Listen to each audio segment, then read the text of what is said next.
हमने देखा कि जो भारतीय सभ्यता संस्कृति में विजुअल कला का विभिन्न रूप के अंतर्गत हम लिपि और साहित्य को जानने का प्रयास किए तथा दर्शन को। आज हम उसी का अगला भाग है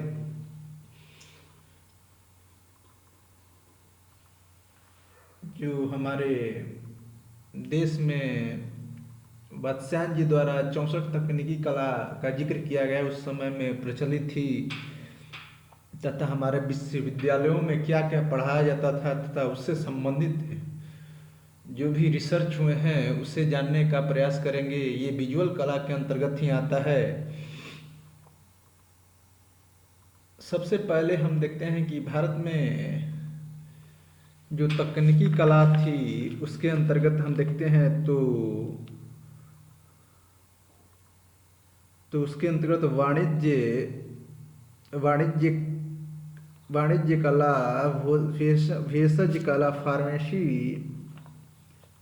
शल्पकर्म व चिकित्सा, कृषि कृषि कला, पशुपालन, मछली पालन शास्त्र, कृषि शास्त्र, पशुपालन शास्त्र, मछली पालन शास्त्र, पशु प्रशिक्षण शास्त्र, पान यंत्रकार, रथकार,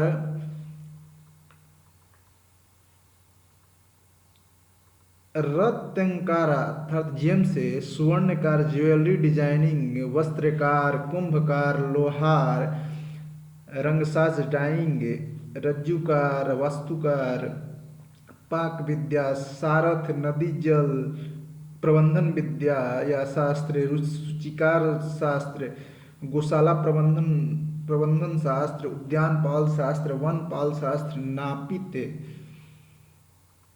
अर्थशास्त्र, तर्कशास्त्र, न्याय शास्त्र, नौका शास्त्र, रसायन शास्त्र, ब्रह्म विद्या, न्याय वैद्य शास्त्र तथा अथर्ववेद कणाद इत्यादि। तथा हम उसके बाद देखते हैं कि अग्नि विद्या, वायु विद्या शास्त्र, जल विद्या शास्त्र, अंतरिक्ष विद्या, पृथ्वी विद्या, सूर्य विद्या, चंद्र व लोक विद्या, मेघ विद्या, पदार्थ विद्युत विद्या, सौर ऊर्जा विद्या, दिन रात्रि विद्या, सृष्टि विद्या, खगोल विद्या, भूगोल विद्या, काल विद्या, भूगर्भ विद्या, रत्न व धातु विद्या, आकर्षण विद्या, प्रकाश विद्या, तार संचार विद्या, विमान विद्या, जलयान विद्या, आग्नेयास्त्र विद्या, जीव जंतु विद्या, विज्ञान विद्या, यज्ञ विद्या इत्यादि का हमें जानकारी देखने को मिलता है कि इन सारे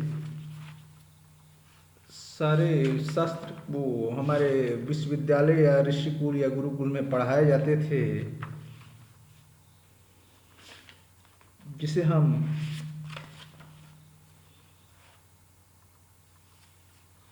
देखने का अपने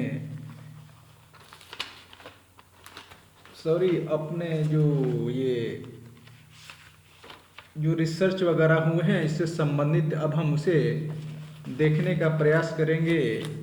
इसके अंतर्गत हम जब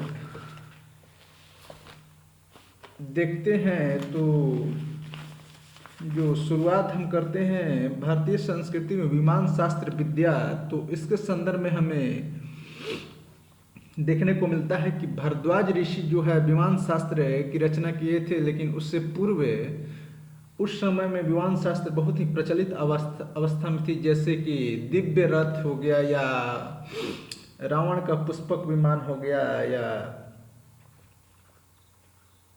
मेघनाथ का दिव्य रथ हो गया या इंद्रदेव का रथ हो गया। इस तरह से कई सारे पर्सनल विमान या कई सारे ऐसे विमान का जिक्र आता है, और इसी को संग्रहित कर भारद्वाज ऋषि ने, जो कि रामायण काल में ही राम से भेंट हुआ था, उन्होंने विमान शास्त्र लिखा जिसमें 8 अध्याय बताया जाता है, और इस 8 अध्याय में 3000 श्लोक व 180 खंडों के माध्यम से विमान शास्त्र तकनीक के विमान बनाने की कम से कम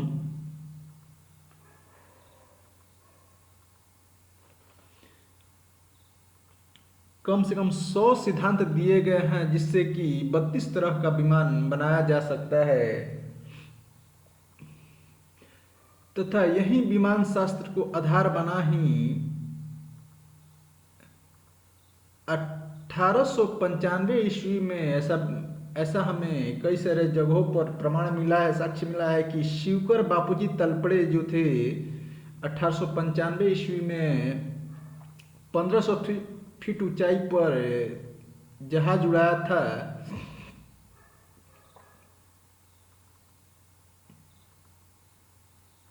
तथा इसमें उन्होंने रिमोट कंट्रोल से ही इसको उड़ाया था तथा ये संस्कृत के विद्वान थे, वो बचपन से ही विमान शास्त्र पढ़ते रहते थे जो कि भारद्वाज ऋषि जी ने लिखा था। महाराजा बड़ोदरा उस समय राजा थे। तलपड़े को उम्मीद थी कि आगे का रिसर्च के लिए पैसे वो राजा सहयोग करेंगे तथा इसी विमान को लंदन के रिले ब्रदर्स राइट ब्रदर्स ने इनको मदद देने का आश्वासन देके तलपड़े से विमान का डिजाइन मांगा। वो तलपड़े ने अंग्रेजों को दे दिया। यहीं से डिजाइन राइट ब्रदर को मिला। तलपड़े की मौत व गुमनामी के जीवन तथा पत्नी की मौत तथा उस जहाज के ढांचे को भी रिश्तेदारों ने बेच ही दिया। और उसके बाद हम देखते हैं कि 1903 में राइट ब्रदर्स ने अमेरिका में जहाज का कॉपीराइट अपना ले लिया, पेटेंट करा लिया, वह खुद को खोजकर्ता साबित कर दिया और वो जहाज बनाने के संरक्षक हो गए। और इसी को हमारे किताबों में बताया जाता है कि राइट ब्रदर ने एरोप्लेन का आविष्कार किया। और हाल फिलहाल का हम न्यूज़ देखते हैं तो इसमें देखा जाता है कि भारद्वाज ऋषि का जो विमान शास्त्र है उसे अंग्रेज या नासा अपने यहाँ अध्ययन हेतु नासा जो है कि अमेरिका का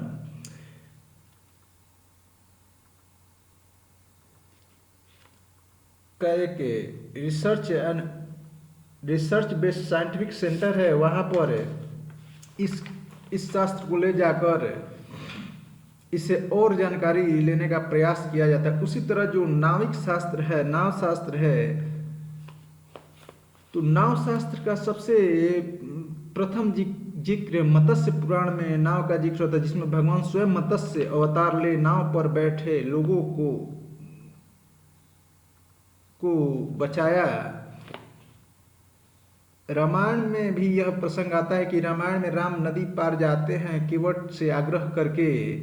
उसके बाद हम जब आते हैं उसके बाद के काल में तो मौर्य काल और गुप्त काल में नौका गमन का समृद्ध स्तर हमें देखने को मिलता है तथा उसके बाद चोल के साम्राज्य में 300 ईसा पूर्व में स्थापित हुआ और ये 1500 साल तक ऐसा हमें किताबों में मिला है कि 1500 साल तक चोल का राजवंश शासन रहा तथा चोल साम्राज्य में जो ये नाव बनाने का विकास हुआ, नौसेना में ने 1200 ईस्वी में ही वह कर दिया जो कोई और नहीं कर पाया था।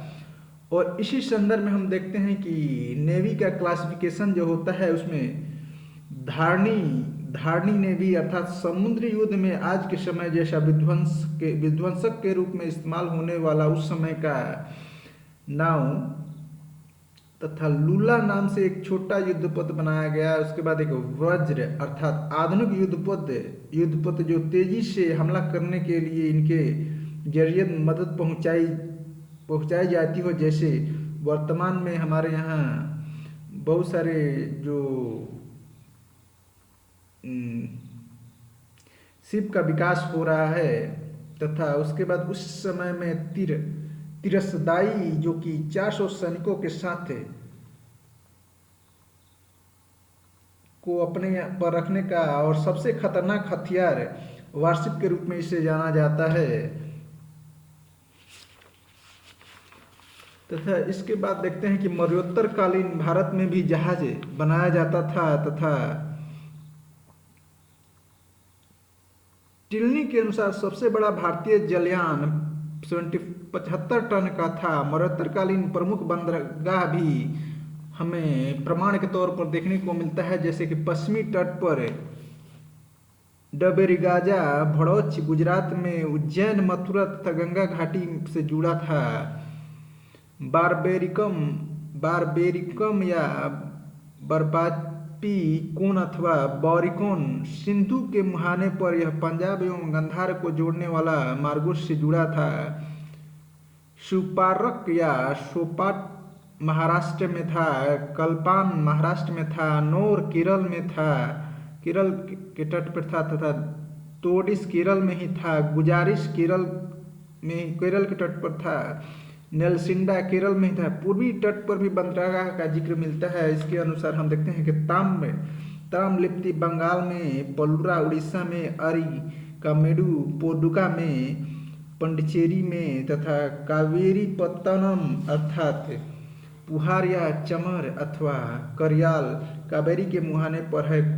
कोल्ची कोरम तमिलनाडु स्थित बंदरगाह मोतियों के लिए प्रसिद्ध है। यह सारे बंदरगाह यह दर्शाते हैं कि हमारे यहाँ किस तरह से विकास हुआ था नौका शास्त्र का। अब हम देखेंगे कि जो मैथमेटिक, एस्ट्रोनॉमी, वेट मेजरमेंट और क्वाइन वगैरह का प्राचीन काल में के संदर्भ में जो रिसर्च वगैरह सामने आते हैं उसे हम देखने का प्रयास करेंगे।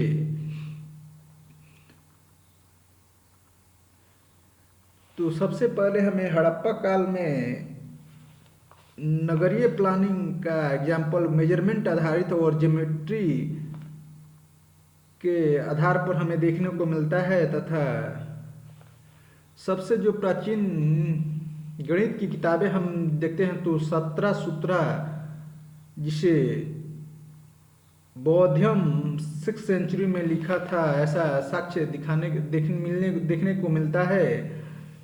तथा एक हमारे यहाँ वैदिक जो हवन या पूजा पाठ के लिए जो वेद बनाया जाता है उसमें भी गणितीय ज्ञान देखने को मिलता है।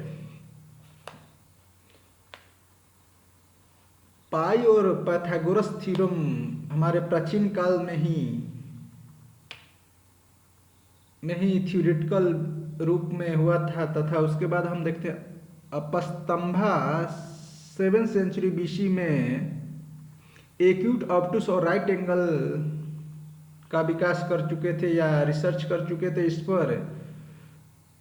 तथा there is also a mention of rotation system, decimal system and use of zero। तथा आर्यभट्ट की अब हम भूमिका देखेंगे मैथमेटिक्स या गणित के क्षेत्र में। तो 499 AD में आर्यभट्ट ने किताब लिखा था और ये बहुत अच्छे जानकार एस्ट्रोनॉमी के थे।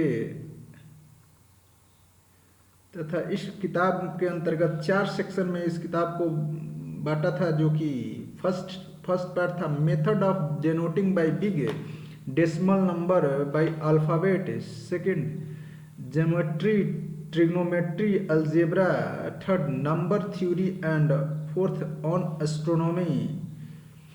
Astronomy was called Khagol Shastra, and Khagol was the famous astronomical observatory and at Nalanda where Aryabhata studies। जहाँ आर्यभट्ट पढ़े थे नालंदा, वहीं पर खगोल शास्त्र का पढ़ाई होता था। Aryabhatta started that Earth is rounded and rotate in its own axis। He formulated area of a triangle and also discovered algebra। The value of pi by Aryabhatta was 3.1416 and it was much more accurate than that Greek givens। Arab calls mathematics as Hindu Satya or the Indian art which was learned by them from India। इसके बाद ब्रह्मगुप्ता ने भी mathematics में या गणित में योगदान 7th century में दिया था। He wrote Brahmagupta Siddhanta and it was the first book which mentions zero as a number। He introduced negative number and described them as a depth and positive number as a fortune. Mahavir, 9th century, wrote a Ganitha Sangraha about arithmetic. The formula for the cyclic quadrilateral has been discovered by the 7th century Indian mathematician Brahmagupta. नहीं cyclic quadrilateral को research किया था। उसके बाद Bhaskaracharya 12th century BC, he wrote a book Siddhanta Shiromani divided into 4 sections. First जो था वो Lilavati deals on arithmetic, Bijaganita deals on algebra, Goladhyaya about a sphere and fourth Graha Ganita deals on planet. इन्होंने किताब में इन सारे 4 चीज़ों का जिक्र विस्तृत रूप से किया है। ही introduce cyclic method of solve algebra equation and European called its inverse style. In medieval India many translations were done. Akbar quotation Faizi translated Bhaskacharya Bejanitha. Lilavati was translated by James Taylor in 19th century to England. Astronomy in ancient India. Aryabhata wrote Aryabhatiam, which contained 121 verses. It contains method of determining movement of planets, calculation of eclipse. Astronomy in medieval India. Firoz Shah Tughlaq established an observatory at Delhi. Firoz Shah Bahmani established an observatory at Daulatabad. Both lunar and solar calendar used. Savai Jai Singh II set up 5 astronomical observatory at Delhi, Jaipur, Varanasi, Ujjain and Mathura.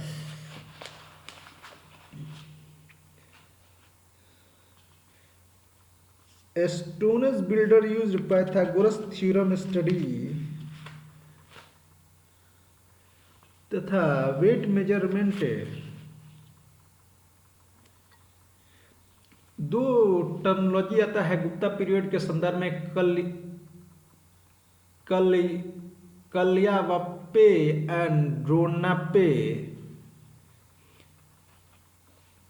इसके संदर्भ में हम जब देखते हैं तो text and inscription during Gupta period mention various land measurement terms. The angula probably percentage inch was a smallest measure. The hasta cubit was the standardized distance between the tips of the elbow and the middle fingers. 18th inch. Larger unit of measure included the dhanu, danda and nala. The land measures used in eastern India included in Adhvappa 3/8 1/2 acre 1/2 acre से ड्रोनाप्पा 1 1/2 -2 acre से कुलियप्पा 12-16 acre. These were the area required to show one of the adhika, drona and kulya of grain respectively.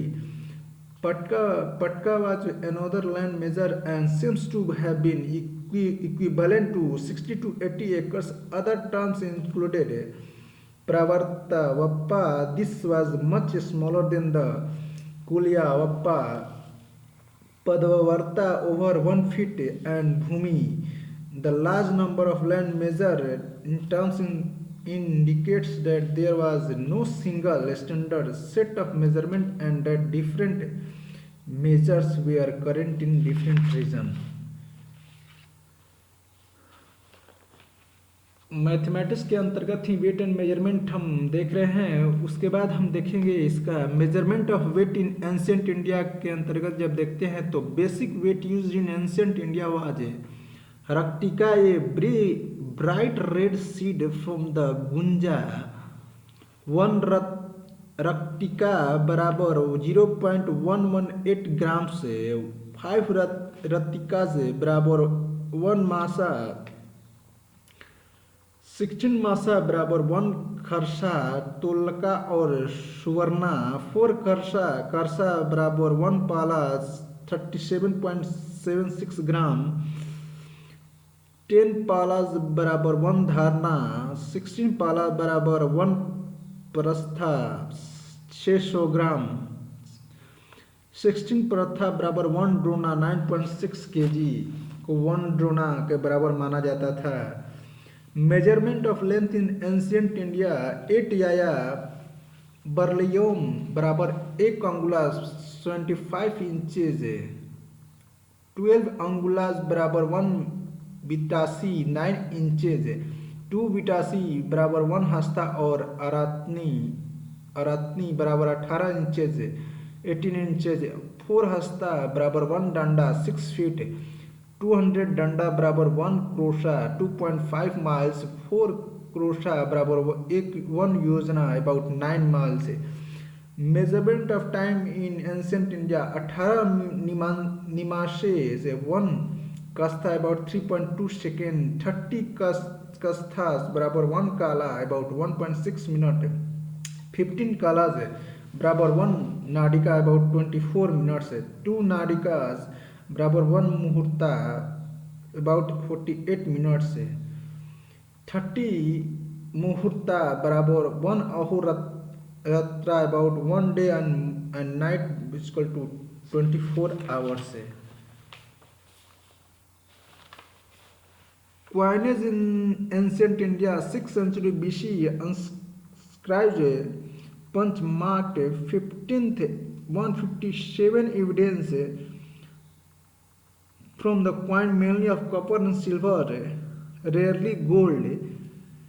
Early pulpted coins were minted around the 6th century BC and they were made up of copper and silver, rarely gold coins used.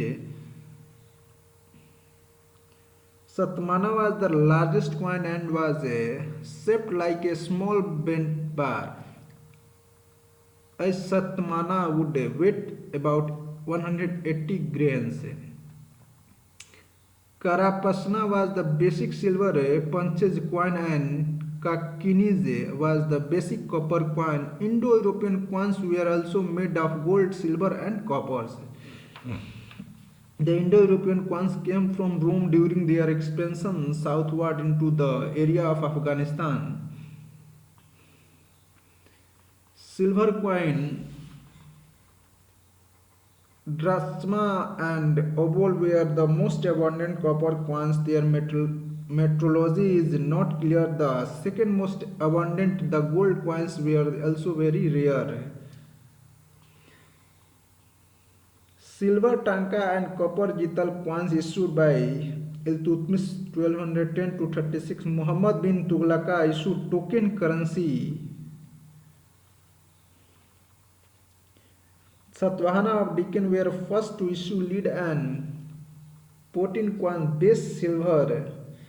The medieval coins also made up of gold, silver, copper, gold coins minted by only a few dynasties in 11th century.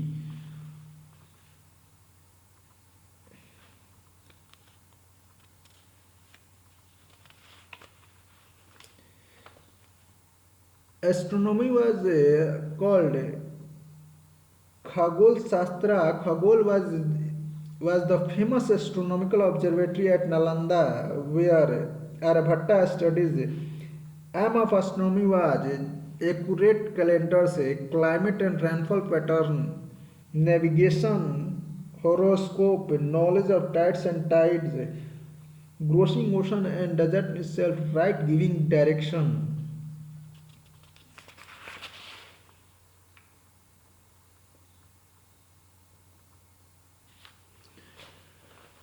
Mathematics से संबंध में एक Pingala it is an ancient medieval Indian mathematician in his treatise Chanda Chandan Shastra has given the Matramar, now known as the Fibonacci numbers. The same was later explained by a Jain philosopher, Hemchandra, and then by an Italian mathematician, Leonardo Fibonacci, after whom they are named today. The Fibonacci sequence starts with the number 0 and 1, and every new number in the sequence is the sum of two numbers just before it. 0 1 1 2 3 5 8 13 21 34 dash dash dash and so on. So the ratio of any two consecutive number is always 11618, so by the Greek letter phi.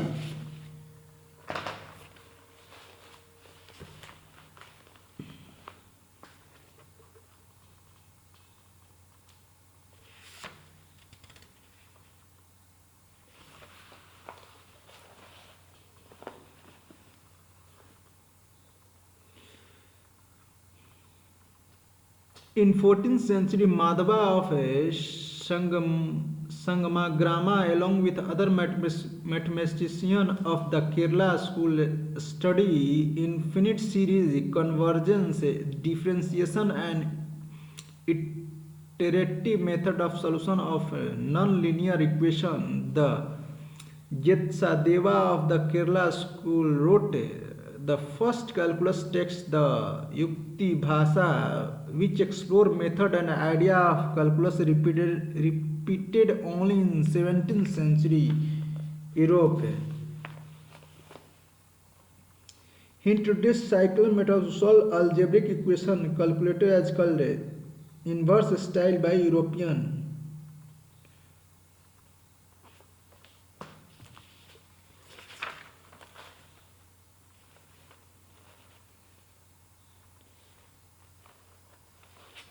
इसके बाद हम medicine के संदर्भ में जब देखते हैं कि मेडिसिन का विकास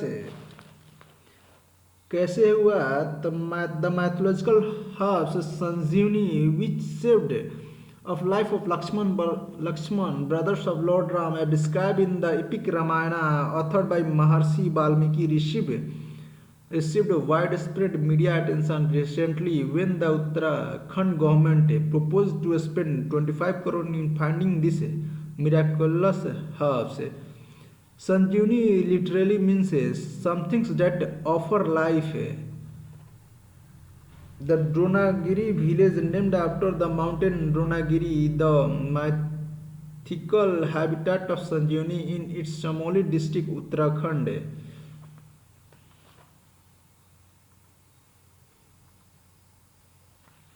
Katuki Pycorrhizia curana is a herb which is commonly used by local people living at this altitude to cure headache. Interestingly, there is a locally called Dronagiri is the valley of flower, and during the growing season from June to September, this area is filled with life-saving herbs including Fritillary royale, Megacarpia, Polindra, Doctilo, Hiza, Hetagiria, Picrohiza curva, Malaxis, Ecuminate, Polygominatum verticaltum, and P. siraphonium. और न जाने कितने herbs और पौधे का विकास हमें देखने को मिलता है, जिसके अंतर्गत हम देखते हैं कि अंग्रेजों द्वारा रिसर्च किए के अनुसार 16,000 हर्ब्स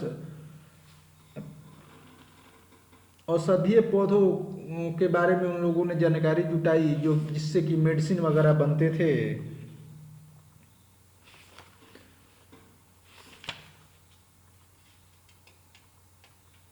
अब हम देखेंगे contribution in field of medicine and surgery. तो Ayurveda as a science of medicine on its origin in ancient India.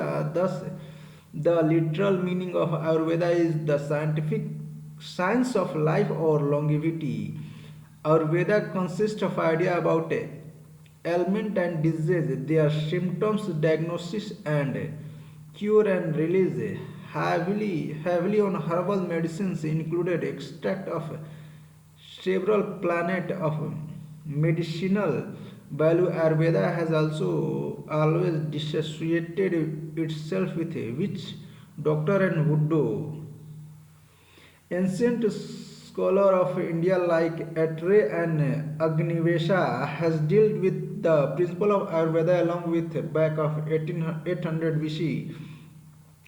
Their work and other development were consolidated by Charak, who compiled a compendium of Ayurvedic principle and practice in his treatise Charak Samhita, which remains like a standard textbook almost for 2000 years and translated into many languages including Arabic and Latin.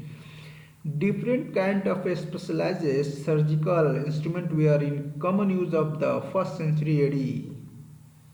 In ancient India, several advances were also made in the field of medical surgery. Specifically, these advances included areas like plastic surgery, extraction of cataract, and even dental surgery.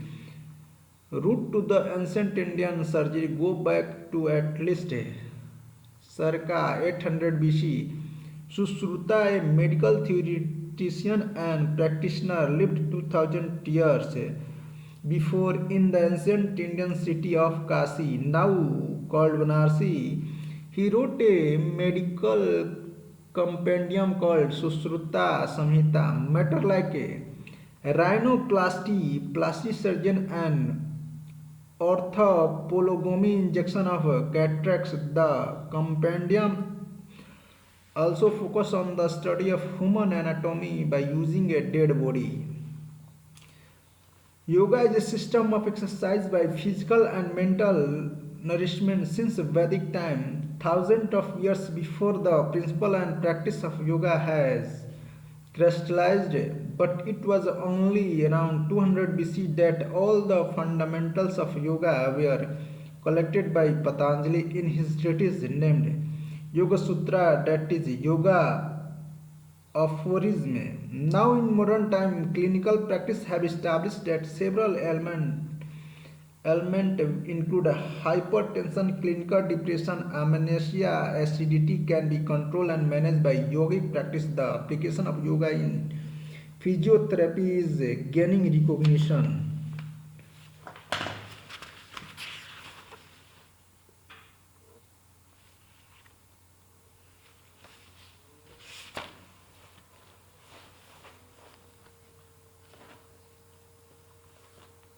और भी medicine के क्षेत्र में जब विकास देखते हैं तो factor that encourage medical knowledge where growth of interest in physiology through the phenomenon of yoga and mystical experience.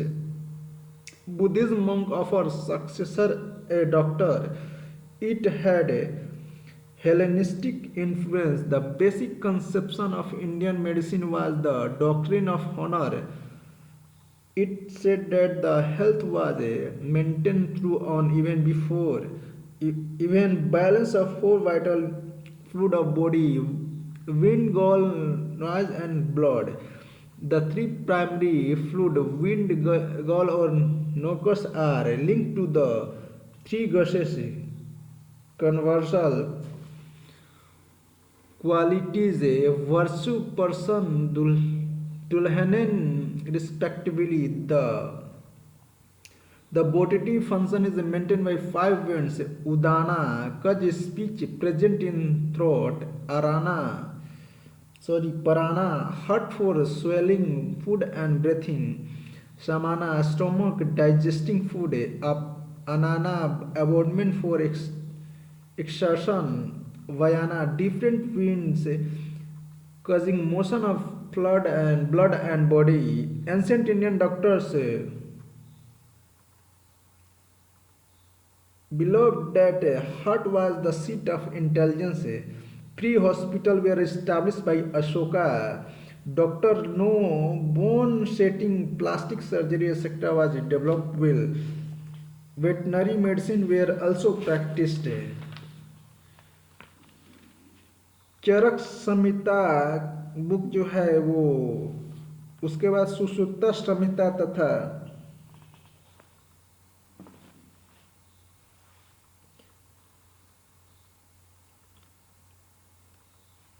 तथा इसी संदर्भ में हम देखते हैं कि एक्वा प्रेशर टेक्निक्स के थ्रू भी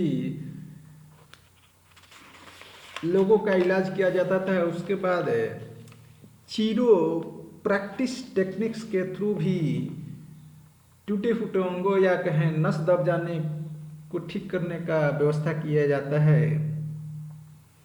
उसके बाद हम केमिस्ट्री के संदर्भ में जब देखते हैं तो ancient literature of India is present in palm leaves. Use of paper began in the medieval period. In Mysore there was a paper making factory during Tipu Sultan time, 18th century AD. During Mughal period Sultanate was a public head which dealt with making of gun and gunpowders. In Aine Akbari the making of perfume Rose attar is given. It was discovered by Noor Jahan mother. In 10th century, Nagarjuna discussed method of extraction of metals like gold, silver, copper, tin in a book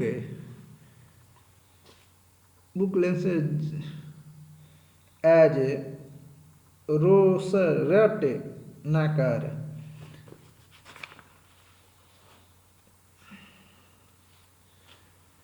इन सभी तथ्यों के आधार पर और बहुत सारे हमारे देश में रिसर्च वगैरह हुए जो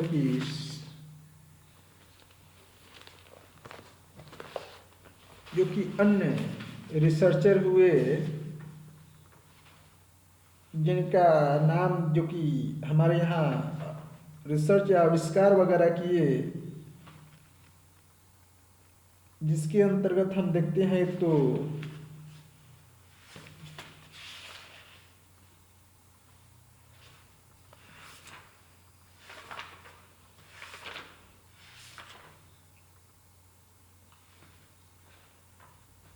सबसे पहला रावण के नाना जी बहुत बड़े रिसर्चर थे और तथा एक रिसर्च सेंटर था जहां वो अपना रिसर्च करते थे। उसी समय में रावण के पिताजी रिसर्च किए। उसके बाद हम ऋषि भारद्वाज के बारे में तो देख ही चुके हैं तथा उसके बाद हम देखते हैं भास्कराचार्य गुरुत्वाकर्षण का सिद्धांत दिए थे। आचार्य कणाद जो थे अणु परमाणु सिद्धांत दिए थे, ये भी रिसर्च किए थे। ऋषि विश्वामित्र मिसाइल शास्त्र का ज्ञान दिए थे। ऋषि भारद्वाज वायुयान दिए थे। गर्ग मुनि नक्षत्र बौद्धयन त्रिकोणमितीय रचना, कपिल मुनि साख्य दर्शन, आचार्य चरक शरीर विज्ञान, गर्भ विज्ञान। इसी तरह अन्य विद्वान का केवल हम नाम लिख देते हैं, जैसे कि आचार्य अभिनव गुप्त, पतंजलि, वेद व्यास, बुद्ध, अष्टवक्रा, महावीर, अश्वघोषा, दयानंद सरस्वती, कालिदास, शंकर देव, शंकराचार्य, उद्धवा गीता, हेमचंद्र, भरत मुनि, आर्यभट्ट, चावाक, विवेकानंद, माधवाचार्य, विष्णु शर्मा, रामानुजन, पंचतंत्र, बोधिधर्मन, अरविंदो, त्रिवुलर इत्यादि का नाम आता है जिन्होंने कि हमारे देश में नए नए रिसर्च किए। और भी बहुत सारे विद्वान जिसका नाम छूट गया है उससे भी सम्मिलित करना आवश्यक है, क्योंकि हमारे यहाँ इतने सारे विकास होने के इस क्षेत्र में विकास और विजुअल कला के संदर्भ में प्रमाण साक्ष्य मिलने के बाद भी इसका जिक्र बहुत कम ही होता है। धन्यवाद।